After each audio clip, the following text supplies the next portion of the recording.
கர்த்தருடைய பரிசுத்த நாமத்திற்கு மகிமுண்டாகட்டும். ஆண்டவராகிய இயேசு கிறிஸ்துவின் நாமத்தினாலே அன்பு கர்த்தருடைய பிள்ளைகளாகிய தங்கள் அனைவருக்கும் ஸ்வீட் ஊழியத்தின் சார்பாக வாழ்த்துக்களையும் ஸ்தோத்திரங்களையும் தெரிவித்துக் கொள்கின்றேன். யோவான் எழுதின நற்செய்தி நூல் 14ஆம் அதிகாரம் 1வது வசனம். யோவான் 14ஆம் அதிகாரம் வசனம் 1. உங்கள் இருதயம் கலங்காதிருப்பதாக, தேவனிடத்தில் விசுவாசமாயிருங்கள், என்னிடத்திலும் விசுவாசமாயிருங்கள். உங்கள் இருதயம் கலங்காதிருப்பதாக. என் அன்பு கடவுளுடைய பிள்ளைகளே, இன்றைக்கு ஒவ்வொரு மாதத்தை நாம் துவங்கும் பொழுது நமக்குள்ளாக ஒரு பெரிய கலக்கம் வருகிறதை நாம் பார்க்கின்றோம்.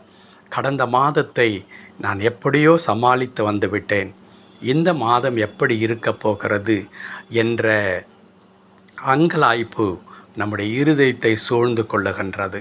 நம்முடைய குடும்பத்தின் காரியங்கள், நம்முடைய ஆரோக்கியம், நம்முடைய தேவைகள், இன்னும் நாம் சந்தித்து வருகிறதான பலவிதமான இன்னல்களும் துயரங்களும் நம்மை ஒரு மிகுந்த கலக்கத்திற்குள்ளாகவும் ஒரு பாரத்திற்குள்ளாகவும் கண்ணீருக்குள்ளாகவும் நம்மை தள்ளிவிடுகிறதை நாம் பார்க்கின்றோம். அன்பு கடவுளுடைய பிள்ளைகளே, கர்த்தருடைய வார்த்தை இந்த காலை நேரத்தில் நம்மை பார்த்து சொல்லுவது என்னவென்றால், இவையெல்லாம் நீ சந்தித்து கொண்டிருக்கிறாய் என்பது உண்மைதான், ஆனாலும் உன் இருதயம் கலங்காதிருப்பதாக. கலக்கத்திற்கும் பயத்திற்கும் நீங்கள் கொஞ்சம் கூட இடம் கொடுக்க வேண்டாம் என்று கர்த்தருடைய வார்த்தை நமக்கு சொல்லித் தருகிறது. அப்பொழுது வருகின்ற கேள்வி என்ன? என் வாழ்க்கையில் இவ்வளவு பிரச்சனை அப்படியே என்னை சூழ்ந்து கொண்டிருக்கும் பொழுது என் இருதயத்தில் கலக்கங்கள் வராதிருப்பது எப்படி? நான் எப்படி இவை எல்லாவற்றையும் மறந்துவிட்டு நான் மகிழ்ச்சியாக சந்தோஷமாக நான் இருக்க முடியும்? என் கணவருடைய உடல்நிலையை பார்க்கும் பொழுது எனக்கு கவலை வருகிறது. என் பிள்ளைகளுடைய எதிர்காலத்தை பார்க்கும் பொழுது எனக்கு பயம் ஏற்படுகின்றது. என்னுடைய ஆரோக்கியம், மருத்துவர்கள் சொன்ன ரிப்போர்ட்ஸ், இவையெல்லாம் பார்க்கும் பொழுது உண்மையாகவே என் இருதயம் சுக்குநூறாக உடைந்து விடுகிறது.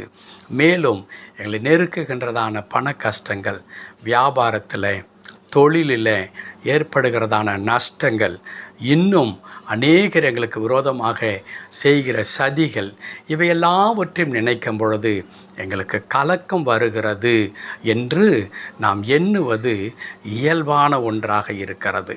ஆனால் அன்பு கடவுளுடைய பிள்ளைகளே, கர்த்தர் சொல்லித்தருகிற வார்த்தை, நீங்கள் கலங்காதிருங்கள். உங்கள் இருதயம் கலங்க வேண்டாம். ஏன் கலங்க வேண்டாம் என்றால், கடவுளுடைய வார்த்தை சொல்லித் தருகிறது, அவர் எல்லாவற்றையும் பார்த்து கொள்ளுகிற ஆண்டவராக இருக்கிறார்.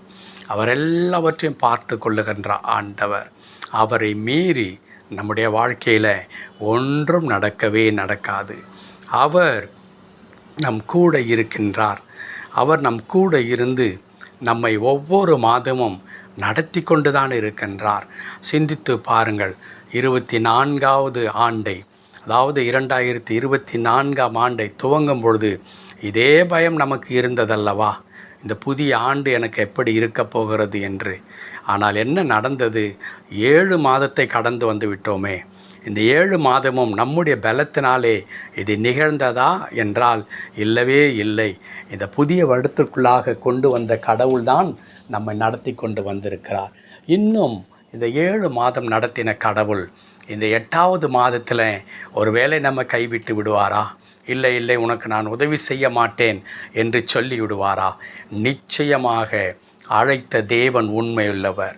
ஒரு சிறு பிள்ளையைப் போல தன்னுடைய கரங்களினாலே நம்முடைய கரத்தை அவர் பிடித்து கொண்டிருக்கின்றார்.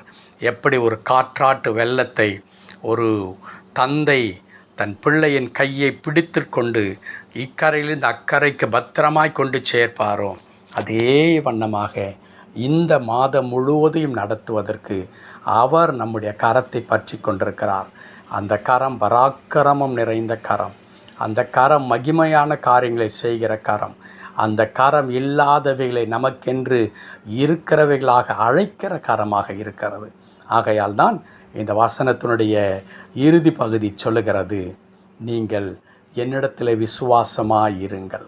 நீங்கள் என்னிடத்திலும் பிதாவிடத்திலும் நீங்கள் விசுவாசமாக இருங்கள் என்று ஆண்டவர் சொல்லித் தருகிறார். உங்களிடத்திலும் என்னிடத்திலும் கடவுள் எதிர்பார்க்கின்ற ஒன்றே ஒன்று, அவருடைய வார்த்தையின் மீது நம்பிக்கை.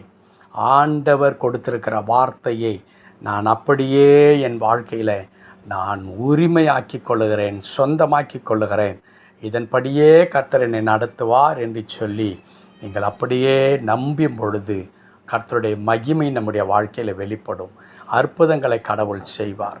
கர்த்தருடைய வார்த்தையை விட்டு நாம் கலங்கும் பொழுது வீணான கவலையும் பயமும் நம்மை சூழ்ந்து கொள்ளுகிறது. வாழ்க்கையில் தோல்வி அடைகின்றோம். அன்பு கடவுளுடைய பிள்ளைகளை, இந்த அற்புதமான இந்த நாளில் பரிசுத்த ஆவியானவருடைய வார்த்தை சொல்லி தருகிறது, உங்கள் இருதயம் கலங்காதிருப்பதாக. கடவுள் தாமே இந்த வார்த்தையின்படியே கலங்காத இருதயத்தை கொடுத்து உங்கள் வாழ்க்கையில் வெற்றி என்னும் ஆசீர்வாதத்தை கொடுத்து இந்நாள் முழுவதும் அற்புதமாக வழி நடத்துவாராக. ஆமேன், ஆமேன்.